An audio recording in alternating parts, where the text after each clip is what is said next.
Bom, então nós vamos falar sobre juros compostos.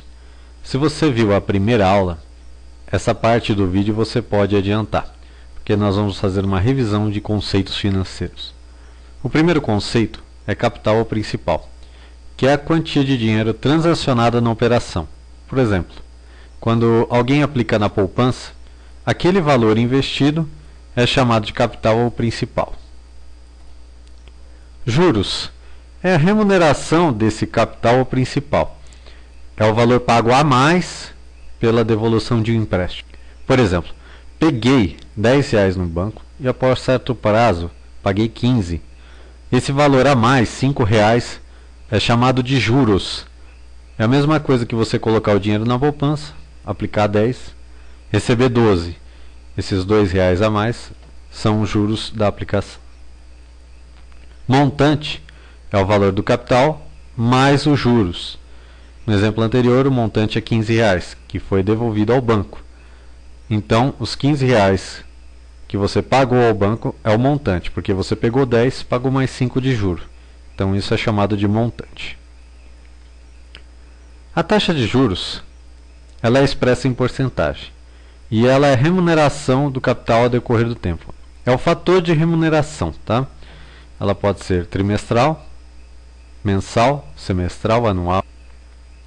Por exemplo, a poupança nos remunera com 0,5% ao mês mais TR.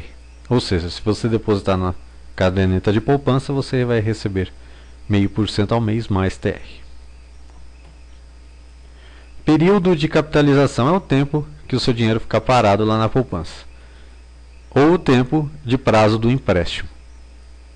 Se você pegar um dinheiro e pagar em 12 meses, então o prazo do período é 12 meses ou 1 ano. Os juros compostos são calculados pelo regime de capitalização composta, ou seja, há juros sobre juros. Por exemplo, ao depositar R$1.000 em uma aplicação financeira, que rende 2% ao mês, por 3 meses temos a seguinte tabela. Presta atenção na diferença entre o juro simples e o juro composto. Então, o primeiro mês, você tem um capital de 1.000, taxa 2%, juro R$20. No segundo mês, você vai utilizar o capital mais acrescido do juro do primeiro mês, ou seja, R$1.020, para calcular o próximo juro do próximo mês. Dá sobre 1.020, 2%, R$20,40. E no terceiro mês, 1.040,40, com 2% de acréscimo, R$20,80, 8 milésimos.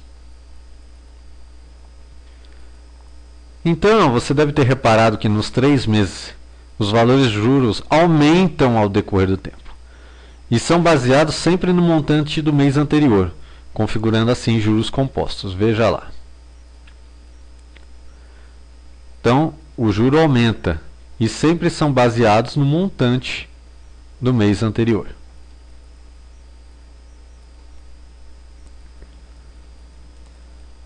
Então, aplicando o conceito aprendido, o capital da operação são R$1.000, os juros da operação são R$61,20 e 8 milésimos, o montante da operação é R$1.061,20 e o prazo ou tempo da operação são 3 meses. Então a fórmula vai ser a seguinte. Então na fórmula dos juros compostos, o montante é calculado diretamente. Você não vai calcular diretamente o juro, você vai calcular diretamente o montante. Para isso, M será o montante, C o capital, J juros, I taxa de juros, T tempo da operação. Então a fórmula é essa. M, montante, é igual capital, vezes 1 mais a taxa, elevado ao tempo. O cálculo do juro é dado por juro é igual ao montante menos capital. Então vamos se lembrar, isso aqui a gente falou em juros simples. 2% é igual a 2 dividido por 100, ou 0,02. Substituindo os valores na fórmula, montante igual ao capital vezes 1 mais a taxa elevado ao tempo. Montante é igual a 1.000 vezes 1 mais 0,02 elevado ao cubo, ou a terceira. 1000 vezes 1,02 a terceira. 1000 vezes 1,061208. Esse valor aqui é o valor de 1,02 elevado à terceira. Então, o montante dessa aplicação é R$ 1.061,28. Então, por que na fórmula m igual a C1 mais I elevado ao t, ao tempo, temos que adicionar 1 à taxa de juros? Veja lá. Repare no seguinte, estamos falando de porcentagem. 100% é igual a 100 dividido por 100, que é igual a 1. Quando queremos acrescentar uma porcentagem a um valor, por exemplo, 15%, e se multiplicarmos por 0,15, 15 dividido por 100, óbvio, teremos apenas o valor da porcentagem. Por isso, para obtermos o resultado do montante diretamente, precisamos acrescentar o 1 na taxa. Vamos ver exemplo. 15% de R$ 100. Se fizermos 100 vezes 0,15, teremos apenas 15, a porcentagem. Mas eu não quero só 15, eu quero 115. Para isso, você vai ter que somar 1. Se somarmos 1 mais 0,15, teremos 1,15 vezes 100, que são 115, que é o montante. Se multiplicarmos novamente por 1,15, teremos a adição de 15% a 115, que é o valor anterior obtido. As multiplicações sucessivas dessa maneira caracterizam o juro composto que estamos aprendendo hoje. O contrário também é verdadeiro. Pensando em termos de descontos, se quisermos descontar 15% de 100, basta fazermos 1 menos 0,15, que é 0,85. Fazendo a conta, 100 vezes 0,85 é igual a R$ 85. Se você quiser descontar, não está no slide, mas se você quiser descontar 15% de 85, só multiplicar 85 vezes 0,85. Você vai ter 15% a menos de 85. Esse conceito é fundamental em teste ou prova de concurso público, tá? Outro detalhe importante que eu vou te mostrar, repare a conta realizada. 1000 vezes 1,02 ao cubo.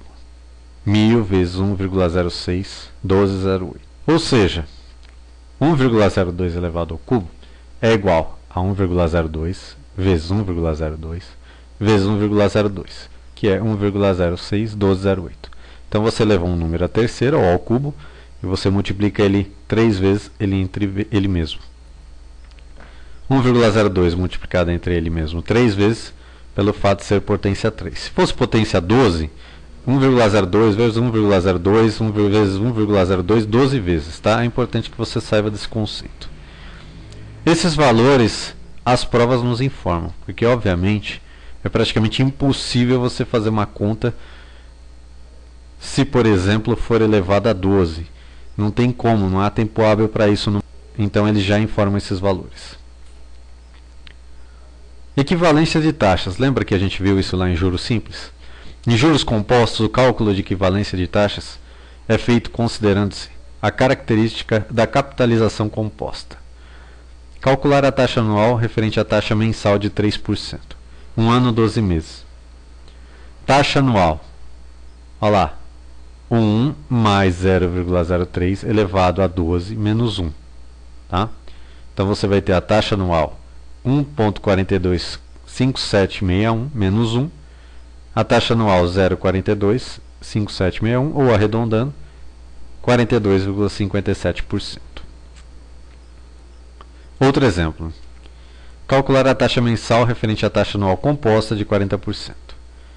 A taxa mensal, 1 mais 0,40, elevado a 1 por 12. 1 mês dividido por 12 menos 1. O valor vai dar 0,0284 ou 2,84 por mês. Bom, meu amigo, isso aqui é raiz 12 de 1,40, tá? Obviamente isso aí você vai depender de uma calculadora financeira para fazer. Se você for fazendo um tipo de conta desse na prova, obviamente que o resultado já vai estar exposto para você, tá? Basta você identificar numa tabela que eles vão te dar. Agora nós vamos para o exercício. Um investidor aplicou R$30 mil durante um ano na poupança e foi remunerado a 0,5% ao mês. Quanto recebeu de juros? Qual o montante da operação? Primeiro passo, identificar os componentes do problema. Capital 30 mil, a taxa 0,5%, ou meio dividido por 100, 0,005 ao mês. E o tempo, 1 ano ou 12 meses. Segundo passo, verificar se as taxas e os prazos estão equivalentes, né? O prazo está em 1 ano, que são 12 meses, e a taxa em meses. Então, a gente consegue equivaler os dois. Próximo passo, vamos aplicar a fórmula. Montante é igual ao capital, 1 mais a taxa elevado ao tempo. Então, você vai ter 30 mil vezes 1 mais 0,05 elevado a 12, obviamente. 30 mil, 1,005 elevado a 12. 30 mil vezes 1,0616. O montante, 31.850,33. Vamos calcular os juros. Montante menos capital. 31.850,33 menos 30 mil igual a 1.850,33.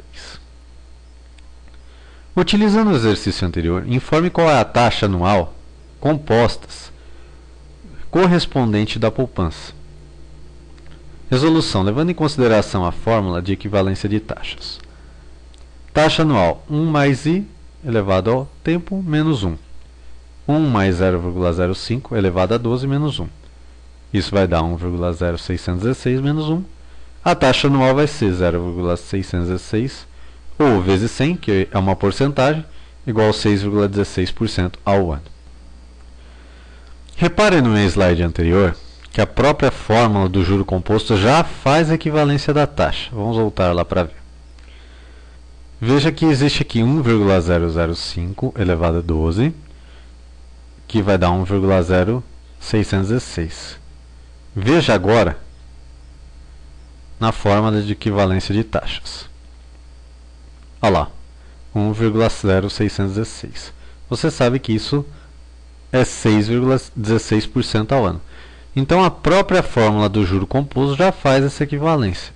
Se você quiser só descobrir a taxa, basta pegar parte da fórmula do juro composto, tá? Colocar na caneta aqui, ó, parte da fórmula do juro composto, para poder justamente ter a equivalência da taxa, ok? Então, na próxima aula, utilizando esse conceito que a gente viu nessa aula de juros compostos, a gente vai falar um pouco sobre valor futuro e valor presente, ou seja, quanto fica à vista uma compra a prazo. Aquela compra na loja que você paga juro, quanto que ela ficaria à vista, tá? Então a gente vai conversar sobre isso na próxima aula. Um grande abraço e até lá!